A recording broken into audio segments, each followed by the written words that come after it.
Hi guys, मेरा नाम अजय शरावत है। आप सभी लोग जानते हैं कि हमारे कंट्री में 500 और 1000 के नोट बैन कर दिए गए।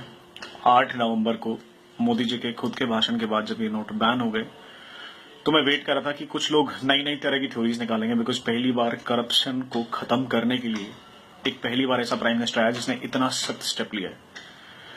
और अगर आप लोग को लगता हो कि ये सडन हो गया, जैसे सारे पॉलिटिशियंस करें नहीं, अचानक कैसे कर सकते हो, जनता कह रही है अचानक कैसे कर सकती हो, अगर आपको ध्यान ना हो, प्रधानमंत्री जी ने हमेशा आपको इशारे से जरूर बताया, it was a part of a plan.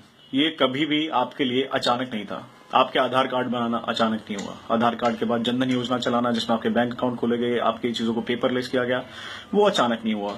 Subsidies के पैसे अकाउंट्स में जाना, एलपीजी के सब्सिडी के पैसे अकाउंट्स में जाना, वो अचानक नहीं हुआ। एग्रीकल्चर की सब्सिडी के पैसे अकाउंट्स में जाना, वो अचानक नहीं हुआ।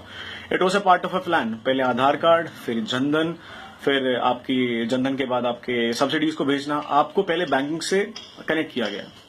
लेकिन फिर भी बिकॉज मेरा कंट्री कभी से आलसपने में जूझता रहा है, तो बहुत सारे मेरे महानुभावों ने, बहुत सारे लाखों लोगों ने बैंक अकाउंट तब भी नहीं खुलवाए।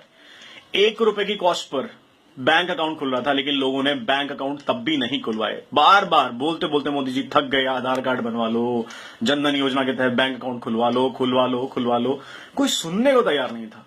ठीक है, फाइनली 8 नवंबर को यह स्टेप ले दिया गया कि 500 से 1000 के नोट को हम बंद कर रहे हैं, ताकि हम करप्शन के एक बहुत बड़े लेवल को खत्म कर सकें और पूरी मार्केट की करेंसी मार्केट के अंदर वापस आ जाए, जो कि घरों में दबी पड़ी हुई है।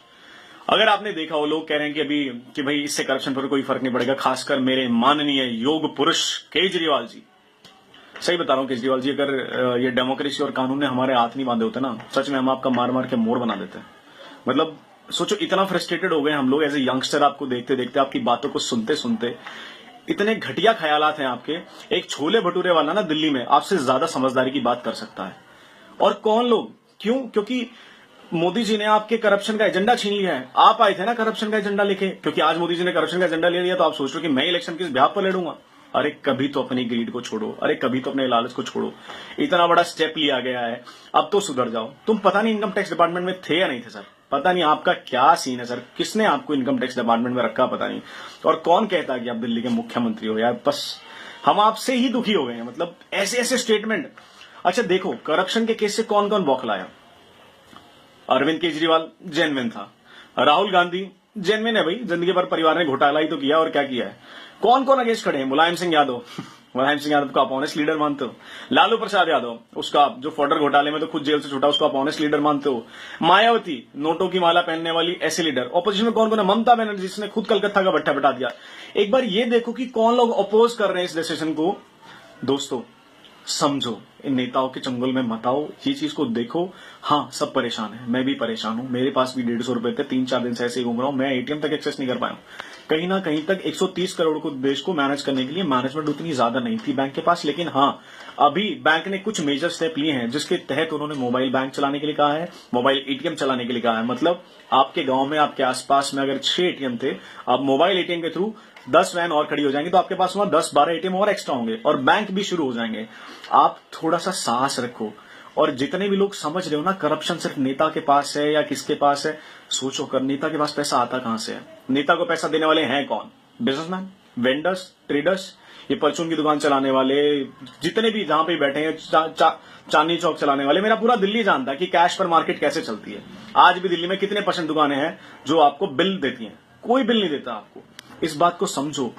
इतने ज्यादा लोगों का पैसा मार्केट में आया जो होल्ड करके बैठे थे। आप जो लोग कह रहे हैं ना कि ये लाइनें बहुत लंबी लंबी हैं, बाहर लाइनें बहुत लंबी लंबी हैं, मैं आपको कुछ कुछ चीजें बता देता हूं लाइनें क्यों लंबी हैं। इनमें से आधे से ज्यादा लोग वो हैं जिनके फैक्ट्री ओनर्स ने अपनी लेबर को छुट्टी देके, पैसे देके भेजा कि जाओ डिपॉजिट करा के लाओ और कैश एक्सचेंज करा के लाओ, ताकि वो अपने ब्लैक का व्हाइट कर सकें। इनमें से ज्यादा पॉपुलेशन वो जो उस पैसे को रिपीट कर रहे हैं। हमारे जैसे लोग हैं, 4.5 से 5% के सैलरी लोग हैं जो सिर्फ तनख्वाह में से अपना टैक्स कटाते थे। बाकी तो टैक्स का पैसा ही खा रहे थे। रोज टैक्स बचाओ, ये टैक्स ही नहीं भरते। डॉक्टर हैं, कितने इंडिपेंडेंट क्लिनिक्स हैं, कितनी इंडिपेंडेंट शॉप हैं, ट्रेडर्स हैं, चांदनी चौक है, भगीरथ पैलेस है, मार्केट है, जहां सिर्फ कच्चे का काम होता है। मैं खुले में बता रहा हूं, सिर्फ कच्चे का काम होता है। जहां पे कहा जाता है भाई साहब कच्चे में डील करेंगे, ये ना आपको कभी बिल देंगे। इनका धंधा होता है 60 लाख का, और इनकी इनकम टैक्स रिटर्न फाइल उठा के देखोगे ना तो मिलेगी आपको 7 लाख रुपए की। तो सोच के देखो, क्यों सैलरीड आदमी, एक सैलरी वाला आदमी ही सारे भारत का टैक्स क्यों भरेगा? ये बिजनेसमैन कहां जाएंगे, ट्रेडर्स कहां जाएंगे, ये कौन भरेगा इनका टैक्स? ये क्या मक्खन मलाई खाने के लिए बैठे हुए क्या? और इन्हीं के ऊपर लगाम लगाने के लिए मोदी जी ने स्टेप लिया है और ये बहुत ही कमेंडेबल स्टेप है, ये फ्यूचर का स्टेप है, ये इंफ्रास्ट्रक्चर का स्टेप है। इस स्टेप के अंदर मोदी जी को अगर हम सपोर्ट नहीं करते तो हम कायर हैं, हम पे धिक्कार है हमारी जिंदगी पर कि एक ऐसा प्रधानमंत्री मिला है जो इस देश को कहीं ले जाने में सक्षम है, उसे ले जाने की राह रखता है और हम आज उसे सपोर्ट तक नहीं कर पा रहे हैं। कल आर्मी की बात जब आई तो इंटरनेट फ्लडेड था कि हम आर्मी के साथ हैं, ये हैं, सपोर्ट है। अरे इंटरनल वॉर छेड़ लो तुम, बाहर तो आर्मी बहुत अच्छी है, जो अंदर की वॉर छिड़ी है ना, मैं इससे लड़ाई लड़नी है। हमें केजरीवाल जैसे टुच्चे, जाहिल और इन गवार मुख्यमंत्रियों से पीछा छुड़ाना है। मायावती की कास्टिस्ट की पॉलिटिक्स, मुलायम सिंह यादव की कास्टिस्ट पॉलिटिक्स, ये चोर बैठे हैं, पुराने पापी बैठे हैं। ये कांग्रेस आज के थोड़ी ना, ये 60 साल की दी हुई बीमारी हमें करप्शन की। और मैं आपको कहता हूं, वादा दिलाता हूं, जो इंफ्रास्ट्रक्चर अभी मोदी जी डेवलप कर रहे हैं ना, आप देखना आने वाले टाइम में इससे भविष्य बदलेगा। आज हम सब भारतीयों का, सबके सब सिटीजन्स की जिम्मेदारी है, अधिकार है, रिस्पॉन्सिबिलिटी कि आज हम पर जो भी हो रहा है हम उसे झेलें, मोदी जी का साथ दें और इस करप्शन की लड़ाई में मोदी जी के साथ खड़े हों। मोदी जी, मैं आपके साथ खड़ा हूं और मेरे साथ पता नहीं कितने हजारों लाखों यंगस्टर आपके साथ खड़े हैं। अगर कोई इसके खिलाफ लड़ेगा तो हम उसके खिलाफ भी लड़ेंगे, लेकिन ये करप्शन की लड़ाई अब जारी रहेगी। मोदी जी, आपके स्टेप के लिए जय हिंद।